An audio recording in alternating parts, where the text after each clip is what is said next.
सबसे पहले तो बहुत बहुत शुक्रिया यूएई की टीम का, जिन्होंने हमारी टीम की इज्जत रख ली। कैचेस ड्रॉप किए फ़खर ज़मान के, मोहम्मद नवाज के। उन्होंने कहा कि यार यही दोनों आखिरी सतून रह गए इस टीम का, तो चलो इनको चांस दे दो। ये जो है थोड़ी सी लंबी बारी कर लेंगे और पाकिस्तान टीम की इज्जत रख लेंगे। चांस मिला फ़खर ज़मान को, उसके बाद उनके 77 हो गए, 37 मोहम्मद नवाज के हो गए। मार मार के टीम हमारी पहुंच गई 171 तक। 172 का टारगेट मिला और 31 रन से पाकिस्तानी टीम ने मैच जीत लिया। ना सिर्फ ये मैच जीता, और ट्राई नेशन सीरीज का जो है फाइनल, उसके लिए भी क्वालिफाई कर लिया है। आज का मैच जीत तो गया पाकिस्तान, लेकिन मुझे खुशी नहीं है। ठीक है, इट्स ओके, जीत मिल गई। It's a part of game. Catches drop होते हैं, यूएई की गलती है, उनके फील्डर्स की गलती है, बिल्कुल है, हम मानते हैं। जीत मिल गई, अच्छी बात है, वेल एंड गुड है, लेकिन खुशी नहीं है यार इस जीत की। एक तो पहली बात ये कि आप देखो, यूएई की टीम जो है एसोसिएट टीम है, कोई बहुत बड़ी टीम तो है नहीं कि हम उससे जीत पर खुशियां मनाएं। चाहे वो कैचेस ड्रॉप ना भी करते, लेकिन उनसे जीत का वो मजा नहीं है। आप कह सकते हैं कि ठीक है जी, जीत जीत है, चाहे एसोसिएट टीम है, चाहे जो भी टीम है। लेकिन यार देखो, एक जो होती है ना बड़ी टीम, उससे जीतने का अपना मजा होता है। एसोसिएट टीम चाहे जितनी मर्जी अच्छी क्रिकेट खेल ले, आप उससे जीत ही जाते हो। और आप जीत भी गए तो आपने क्या कर लिया, सिर्फ एक ट्राई नेशन सीरीज का आप फाइनल में चले गए। अब आप देखो कि पाकिस्तान ने अभी तक 4 मैचेस खेले, 2 अफगानिस्तान से खेले, 2 यूएई से खेले। यूएई की टीम आप कह सकते हैं कि उनके पास एक तो एक्सपीरियंस की कमी थी, प्लेयर्स की कमी थी। सिर्फ एक उनका जो है आसिफ खान, वो एक नज़र आते हैं अच्छे प्लेयर, और एक उनके कैप्टन है वसीम, वो अच्छे नज़र आते हैं, पावर हिटर नज़र आते हैं। बाकी उनकी टीम के अंदर आपको कोई इतना कोई खास पावर हिटर नज़र नहीं आएगा। आज वो जो इनका था शारिफू, उसने अच्छी बैटिंग की, आज वही सिर्फ टॉप स्कोरर रहा, और वसीम इनकी तरफ से थे जिन्होंने 19 किए। बाकी सब 10 12 10 इसी तरह ही गए हैं। 2 से 3 प्लेयर ही आप कह सकते हैं गिने चुने उनकी टीम में थे, पावर हिटर्स यूएई की। अगर उनकी टीम के पास थोड़ा सा एक्सपीरियंस होता, एक आधा पावर हिटर और होता, थोड़ा सा अगर वो लोग अच्छी क्रिकेट खेले होते दूसरी टीमों के साथ, अच्छी और बड़ी टीमों के साथ, तो सिचुएशन डिफरेंट हो सकती थी। लेकिन उनको उतनी क्रिकेट बदकिस्मती से मिलती नहीं है, और ना अभी तक उन्हें मिली है।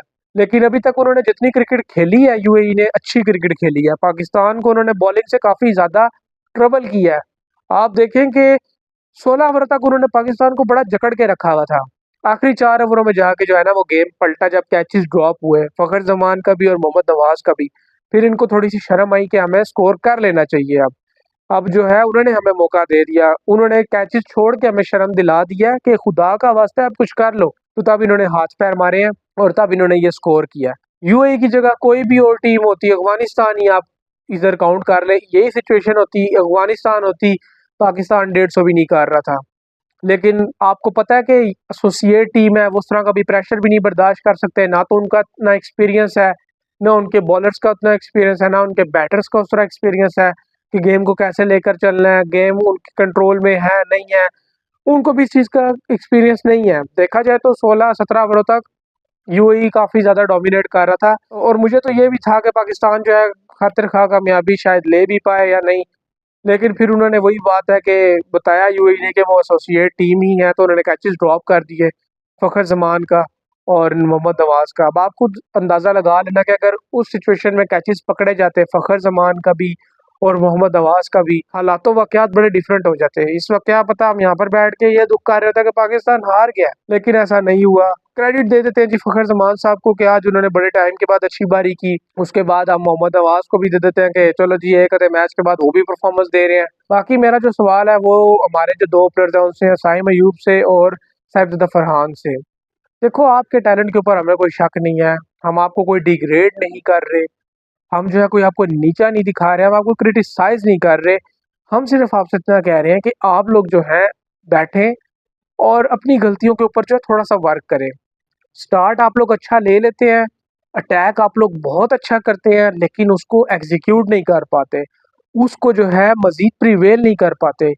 जो आपकी छोटी इनिंग्स आ रही हैं, खासतौर पे साहिबजादा फरहान की 18 20 14 16, खेलते तेज हैं, लेकिन फिर उसको बड़ी इनिंग्स में नहीं कन्वर्ट कर पाते। जिस तरह 50 हो गए, 45 हो गए, 60 हो गए, 66 हो गए, 65 हो गए, इस तरह के जो रन है ना, उसमें कन्वर्ट नहीं कर पा रहे। साहिबजादा फरहान को जो है ना, इस चीज़ के ऊपर वर्क करना है, तो थोड़ा सा और टाइम लेना है। आज के मैच में भी आप देखें, साहिबजादा फरहान ने पहले 6 मारा, उससे अगली बॉल पर वो आउट हुए। अब वहां पर वो शॉट खेलना उनका बनता नहीं था। अगर बनता भी था तो यार थोड़ा सा आप और लेट खेल के डीप लेग स्क्वायर की तरफ खेल जाते, सिचुएशन डिफरेंट हो सकती थी, आपको बाउंड्री मिल सकती थी। आपको पता है कि फील्डर वहां पर पीछे था, लेकिन आपने फिर भी वो शॉट खेली। मैं मानता हूँ कि आप इंटेंट दिखा रहे हैं, आप करना चाह रहे हैं, आप स्लो नहीं खेल सकते, लेकिन देखें आपने अगर हिटिंग करनी भी होती है तो थोड़ी समझदारी के साथ हिटिंग करनी होती है। आपको मैं समझदारी की बात इसलिए बोल रहा हूँ कि आप ओपनिंग कर रहे हैं, आप लास्ट के ओवरों में नहीं आ रहे कि आपने जो यहाँ पे 7 ही बल्ले घुमाने हैं, आप ओपनिंग कर रहे हैं, आपके पास पूरा मौका है, आपके पास पूरे 20 ओवर पड़े हैं पीछे। हमें पता है कि आप जिस दिन चलते हैं फिर उस दिन बाकी टीम जो होती है ना, अगली वाली सामने वाली, उसका बेड़ा गर्क फिरता है। तो आपको जिम्मेदारी लेनी होगी, समझदारी से काम लेना होगा। यही चीज़ मैं साइम अयूब के लिए भी कहूँगा, यही चीज़ मैं हसन नवाज के लिए भी कहूँगा, मोहम्मद हारिस के लिए भी कहूँगा और कैप्टन सलमान अली आगा के लिए भी यही कहूँगा, और फ़खर जमान के लिए भी यही है कि भाई समझ के खेलो और गेम को समझो, कंडीशंस को समझो। आते साथ बेतुकी ट्राइज मत करो कि भाई हम ये कर लेंगे, कुछ नया कर लेंगे, ये हो जाएगा, वो हो जाएगा, नहीं। और दूसरी चीज़ कि जब आप सेट हो जाते हो तो फिर आपका काम है कि इनिंग्स को लेकर चलो, इनिंग्स को बनाओ, मैच को बनाओ।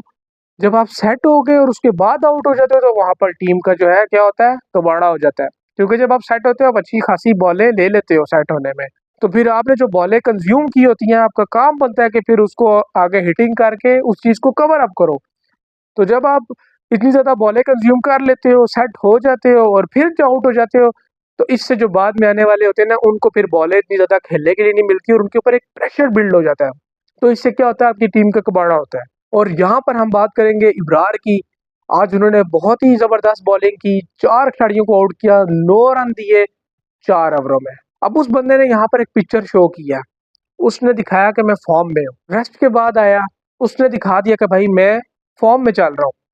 अब अगले मैचों में करना क्या है, अफगानिस्तान वाला फाइनल मैच है ना, अब पाकिस्तान चला गया फाइनल में, अब पाकिस्तानी टीम को करना क्या है। इब्रार ने एक ट्रेलर दिखा दिया, खिला दो इब्रार को फाइनल, लेकिन सुफियान मुकीम को आपने बाहर नहीं करना। आज के मैच में सुफियान मुकीम को आपने बाहर करके गलत किया। आज सलमान मिर्जा की जगह नहीं बनती थी, शाहीन को आपने खिला लिया, दूसरे आपके पास थे फहीम अशरफ। जब आपने उनको रखा हुआ है तो फिर उनको as a fast bowler use करो, उनको यूटिलाइज करो, फिर मेन जगहों पे करो। शाहीन होते, सुफियान, इब्रार और उनके साथ फिर फहीम अशरफ, और 2 ओवर सलमान अली आगा भी फेंक सकते थे और साथ 2 साइम भी फेंक सकते थे ओवर। तो ये बॉलिंग आपको बनानी होगी। मैं तो पिट रहा हूँ कि भाई 2 स्पिनर्स के साथ जाओ, 2 स्पिनर्स आपको बड़ा फायदा देंगे। जिस तरह आज इब्रार का अच्छा दिन था, इब्रार की देखा देखी सुफियान मुकीम को भी रंग चढ़ जाता तो वो भी विकेट लेने की तरफ आ जाता, वो भी बॉलिंग अच्छी करने लग जाता, उसको भी खुद ब खुद कॉन्फिडेंस मिलने लग जाता, उसका भी कॉन्फिडेंस बूस्टअप हो जाता।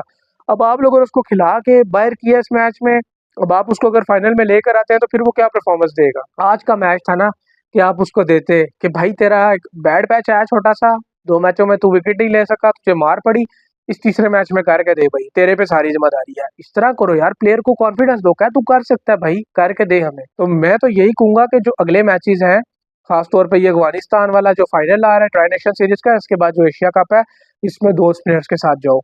ये जो 2 स्पिनर्स है ना, इन्हीं को तैयार कर लो, इब्रार को और सुफियान को। ये आपको बड़े जबरदस्त सॉलिड 8 ओवर करके दे देंगे और इसमें आपको 3 से 4 विकेट निकाल के दे देंगे। 3 से 4 विकेटों का मतलब है क्या, अगली आधी टीम उड़ा दी है।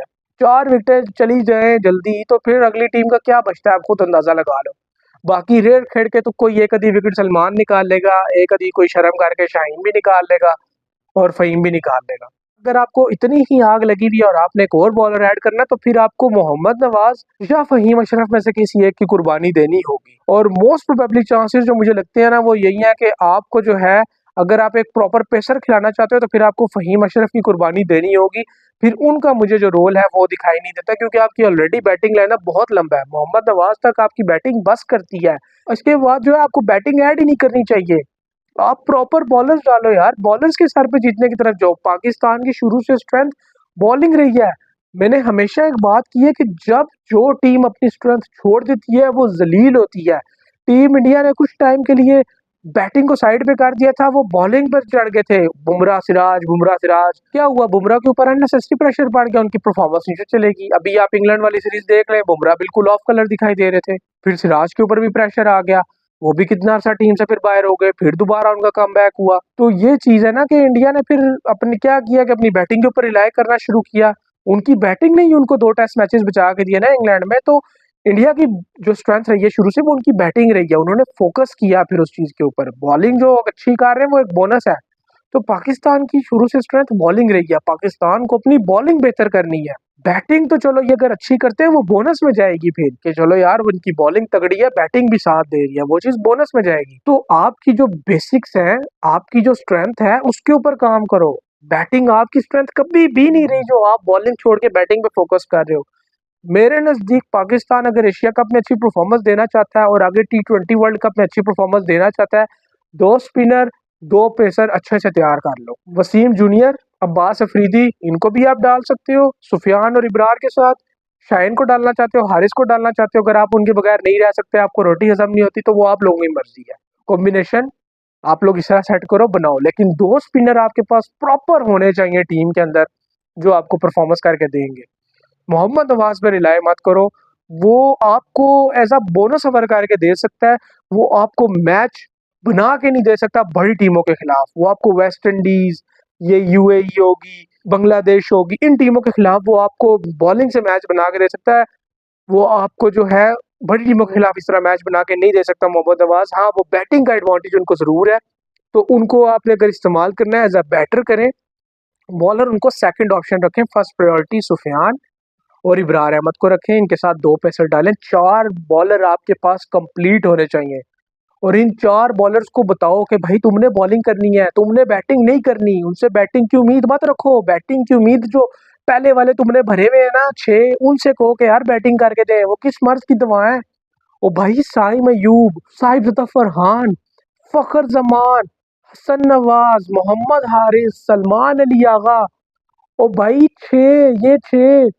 साइम ज़्यादा फरहान अकेला चल जाता है, मैच ले जाता है। साइम अयूब अकेला लेके जा सकता है, फखर जमान अकेला मैच लेके जा सकता है, लेकिन किस सूरत में कि उनके ऊपर जिम्मेदारी डालो। उनको कहो भाई तुमने करके देना, बैटिंग तुम्हारा काम है, करके दो।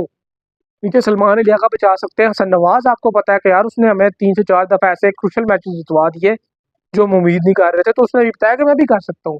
तो आपने एक बल्लेबाजों की जो लिस्ट तैयार की है ना मेरे भाई, उनके ऊपर जिम्मेदारी डालो। उनको कहो कि मैच बना के दो, मैच हमें जिता कर दो। बैटिंग करो पूरे 20 ओवर, चाहे जिस तरह मर्जी करो।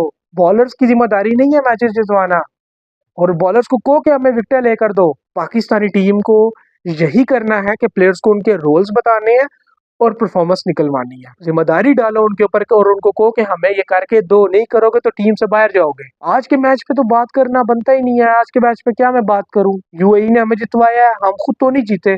तो इसलिए मैंने उन चीजों के ऊपर बात की है कि अब जो है ना असल इम्तिहान, एक तो ये फाइनल वाला जो अफगानिस्तान के खिलाफ है और आगे एशिया कप है। ये जो 2 इम्तिहानात है ना, इनके अंदर पाकिस्तानी टीम को कैसे बचना है या कैसे इन इम्तिहानात को पास करना है, ये उसका फार्मूला है कि 4 बॉलर कंप्लीट खिलाओ। बैटिंग आपकी यही है, इसके अंदर चेंजिंग की जरूरत नहीं है। चेंजिंग की जरूरत है तो वो बॉलिंग है। बॉलिंग स्ट्रेंथ थी, उसी पे फोकस करो, वापस उसी पे आओ, तो आप लोग मैचेस जीतोगे और दोबारा से कोई रिदम में आएगी टीम। और अगर इन चीजों को नहीं करोगे, इसी तरह शफलिंग चलती रहेगी, एक आ जाए तू आ जा, वो आ जाए तू आ जा, तू बाहर हो जा, तू आ जा, यही अगर शफलिंग करते रहोगे तो भाई मेरे फिर आप लोग मुंह की खाओगे, फिर आप लोग कभी जीत नहीं सकते।